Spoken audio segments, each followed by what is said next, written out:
Mga kapatid, anong nais ipahiwatig ng Panginoong Hesus sa ating ebanghelyo ngayon?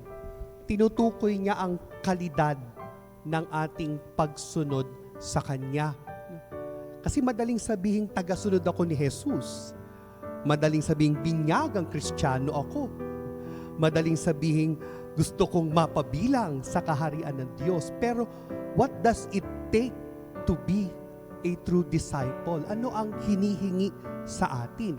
Yung ating pagpapakabuti, yung ating pagpapakabanal, yung ating pagdamay, yung ating pananalangin, ang mag-uugnay sa lahat ng ito ay ang ating pagmamahal kay Kristo. Sapagkat anong halaga ng mabubuting bagay na ito kung walang pagmamahal? Handa ba tayong mag-alay ng mga sakripisyo sa ating pagiging Kristiyano? Huwag nating kakalimutan na ang mag-uugnay sa lahat ng ito, ang magbubuklod sa lahat ng ating mga gawain, sa lahat ng ating mga hangarin, sa lahat ng ating pagsusumikap bilang mga Kristiyano ay ang ating pagmamahal kay Jesus. Pag-ibig na unang ipinaranas sa atin ng Diyos sa pamamagitan ng Kanyang anak.